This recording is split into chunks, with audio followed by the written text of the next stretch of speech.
Okay, so that's that book. The other book is called Literature and Its Writers, Editors or Charters and Charters. It recently, that's where all the short stories are. So we'll be using the writing text, various chapters in here to work on writing skills. Then we'll be reading, we'll be doing some readings from the other book, some classic short stories. All the quizzes will be on the classic short stories.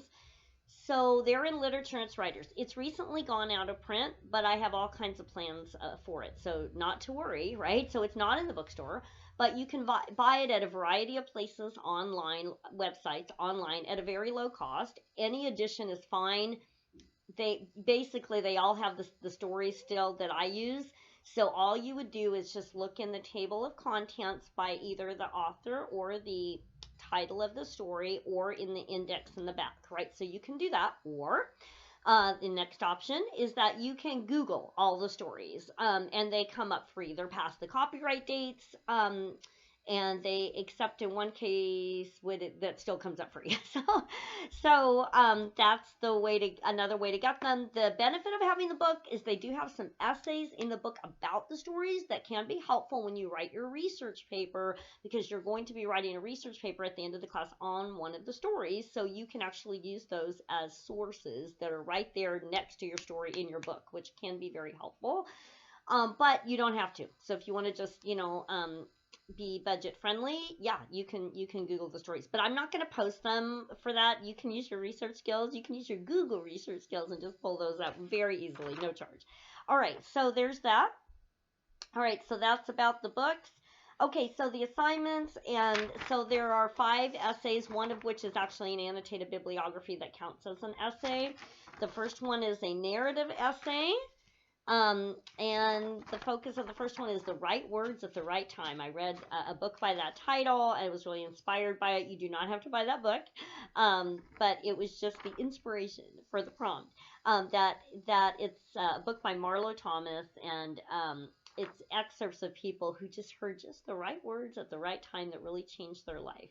So I want you to think about what were some right words that were very life-changing for you, which could have been very inspiring to you, or it could have been very made you upset but maybe got you going in some way, or whatever it may have been. I use the example of, in my own life, there was a time that I had a job that was very, very overwhelming to me. And I remember telling my dad of oh my gosh, why did I take this job? This is so overwhelming and all this. And he said, well, I was managing a department at Sears at the time, and it turned out, when I was so excited about the job, and it turned out that the whole department was falling apart. It was doing terribly. No one had been able to make a success of it, and it was just, I had this, this challenge that seemed extremely daunting. And my dad had said to me, well, you have no place to go but up. And it freed me to be able to okay, yeah, that's true. He said, hey, nobody else has been able to do it, so anything you do is going to be fine. And I'm like, oh, okay, yeah, that's good. And I was actually able to turn the place around and make a success out of it. Yay. We became #1 in sales, and of sales to plan, as they say, out of the 26 stores in the Bay Area. So there you go. All right, but those were the words that were the right words at the right time. So kind of think about what that might be for you. You can just start thinking about it. That's the first paper due February 17th. We will be doing a writer's workshop via YouTube video on that, and that's to come. Expository essay is a how-to paper, how to do something, how to make chocolate chip cookies, how to give your dog a bath, how to play a sport, or whatever, right? You get to choose. There are a list of topics in Steps to Writing Well in that chapter, the process chapter, but you do not have to use those, but they're good to check out. Maybe you'll like one of them. We'll go over it. We'll have a writer's workshop. Hopefully we'll be in person for that one. There is a presentation associated with that. You have a choice of presentations. You can either present on the expository essay, or you can present for the final paper, which is going to be about one of the stories in the book and an idea that you have. So you get a choice. You're only responsible for one presentation for the semester. You get to choose which one. Okay, argument essay. There are a list of topics in the book. In the argument chapter, you're going to choose one of those. You are going to argue your point effectively, logically, and having a spirit of goodwill toward the opposition, addressing one of their concerns, but still arguing for your point and supporting your thesis. All right. And then an annotated bibliography. This class is paired with LR10, which is a library research class that's very, very helpful in helping you to really know how to effectively do college research using the databases that Solano College pays for, and gives you really great access to scholarly articles to help you in this paper, but also in all your other college papers.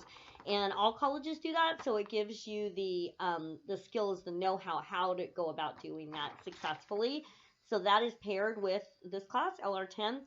This assignment, the annotated bibliography, you're doing for both classes. You have to turn it in both classes, but you're doing it for both classes. It will be your next to last project for me and your last project for LR10, and it will be a list of your sources with specific directions. There's about 3 paragraphs per source, and there are a lot of details that following the directions for that.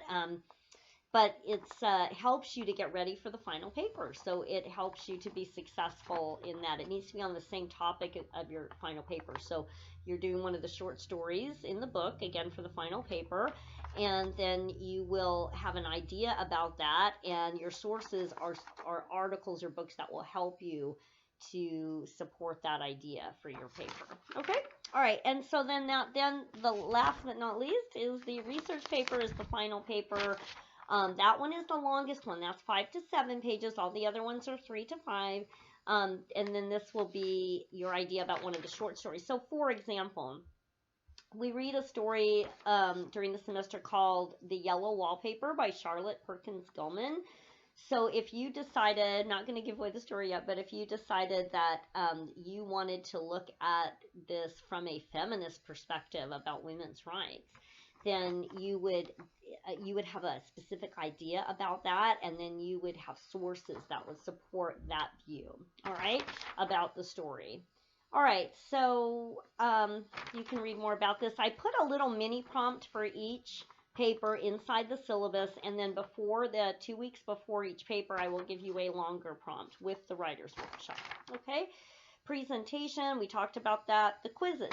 The quizzes will be every other week once we get started on them. I'm trying to look at my dates here.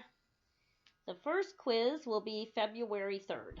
All right, so once we get started, they will be every other week. So on the week before, which is next week on January 27th, I do a quiz review. So I will post a study guide, and I have a video that I will give you the study guide, and in the video I will discuss the study guide. All right, and so what you need to do is go through the questions on the study guide. Well, first you need to read the story. It's not going to help you that much if you don't read the story. So sometimes I have a video for some of the stories, and when I do, I share it because I think it's nice to have a visual. But you're always being quizzed on the story, not the video. In some cases, they're different. I mean, not wildly different, but sometimes there are details that are in the movie that are not in the book. You don't want that on as a quiz answer, because you want to make sure you know the story, because that's what you're being quizzed on, okay? So, but there is an assignment to go with each video that I have too. So it's important to do both. But just to keep that in mind. So the stories will be every other week once we get rolling with that, which we'll get rolling with the quiz review and study guide next week. So it will go quiz review, and then the next Thursday, they're always on Thursdays, will be the study guide, and then the quiz review, and then the study guide. All right. The first quiz will be online. So the online quizzes, the way I do it is I post it by Thursday night, by 11:59 p.m. on Thursday, and I give you through the weekend to do it on Sunday. But they are timed; they're only 50 minutes. So then you'll need to do it in that allotted time. You know, and here's I'm going to talk about that. I don't want to it's coming up, so I'm going to talk about something else in a minute. I don't want to get off course here. All right, so but those are essentially the quizzes. If you read the stories, then you go through your study guide, and then you take the study guide and you go through your story again, looking for the answers to the questions, and you watch the video that I post also on the on discussing the study guide, most people are usually fine. I also give extra credit on the quizzes. So I do no makeup quizzes. That is like in bold here. I do no makeup quizzes for any reason. It's too complicated, is what I found out. But what I do instead is that if you get the extra credit question on the quiz, that will actually make up, if you get all the extra credit questions on the quiz, that will make up for one missing quiz. So if you do need to miss one, I have that built in. All right. All right, very good. All right, so that is sometimes extra credit will come up and does come up, and I do like extra credit as a general rule because I think it helps build skills and helps build the student learning objectives in kind of a fun-ish way. English teacher fun, but you know. But it's also kind of nice to have an opportunity to have a little like points in the bank, as I like to call it, right? So you can put your points in the bank so that if something doesn't go well, like a quiz or homework or, you know, a paper, then you've got a little extra credit in there to balance that out, which is very helpful. However, if you're overwhelmed and you don't feel like doing that when it comes up, then it's extra. You don't have to.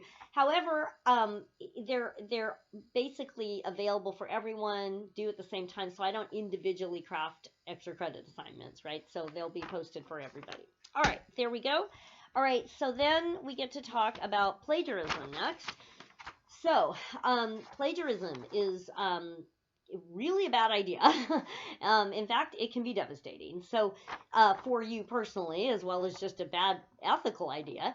But plagiarism is like if you are looking up information and it's posing as your own ideas and your own writing, and you didn't give wherever that came from or whoever that came from any credit. That's plagiarism. So on the quiz, if you decided to just go Googling information about, let's say, the story of the Nowers, one of the first stories, and you put that as your answer, that's a really bad plan. So you just got, if you did that, and I hope you don't, that you would get a 0 on the quiz. That's plagiarism. And even if you did it for one question, all your efforts on all the other questions, you still got a 0. And it's really, there's no, you're not learning anything, right? From just Googling some information, you didn't read the story. That's really silly. So we're not here to be silly, right? But it's not just silly, it's considered to be intellectual theft. That you are stealing someone's ideas and presenting them as your own. So it has serious, serious consequences. So it's a silly idea, but it's a bad idea. It's an idea that will get you a 0. So let's say on the quiz, it gets you a 0, gets you a 0 on a paper, gets you a 0 on whatever. It could be a homework assignment. I hope it's not, again, but it will get you a 0 on there. You do not get to redo it if it's plagiarism. So you just take your 0 and keep rolling or whatever, but that was a bad decision, right? So the other thing it can get you is an interview with a vice president at Solano Community College, who, based on the interview, gets to decide if you even get to stay at Solano Community College. It is that big of a deal. If they do decide to stay, they can require you to redo that assignment, for example, ethically this time. And it can go on your permanent record. It is considered to be an ethics violation on your permanent record. Who looks for ethics violations?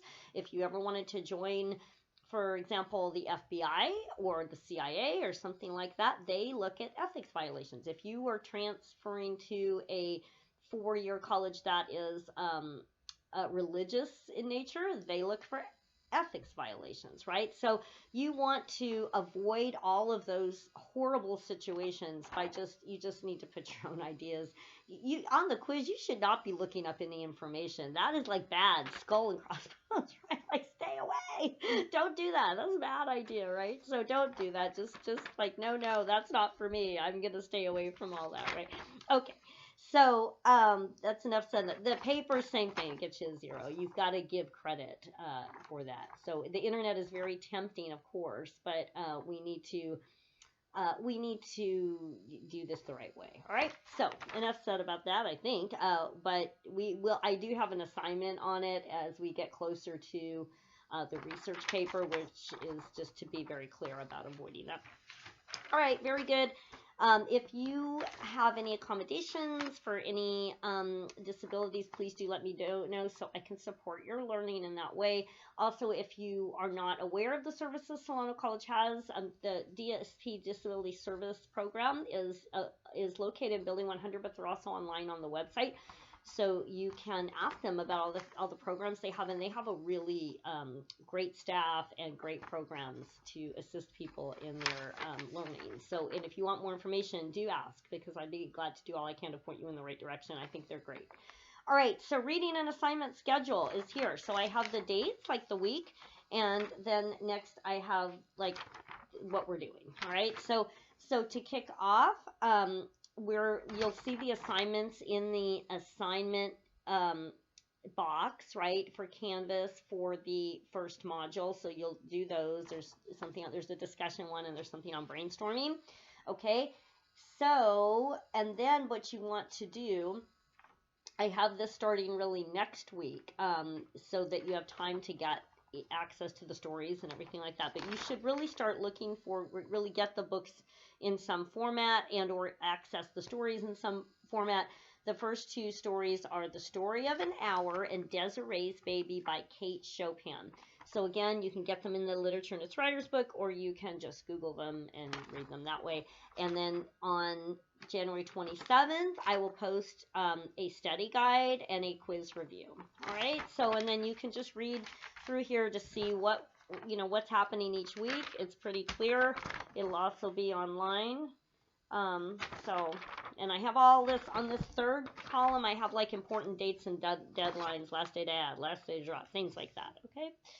All right. Well, that pretty much covers it. I'm really happy to be here with you, and I'm really happy that we can still do this. I really wanted to be in person. I was so excited about being in person, but I'm still hopeful that we're going to be there meeting each other in that format. But until then, I'm glad to meet you in this format, and welcome to Solano Community College Spring 22. Thank you.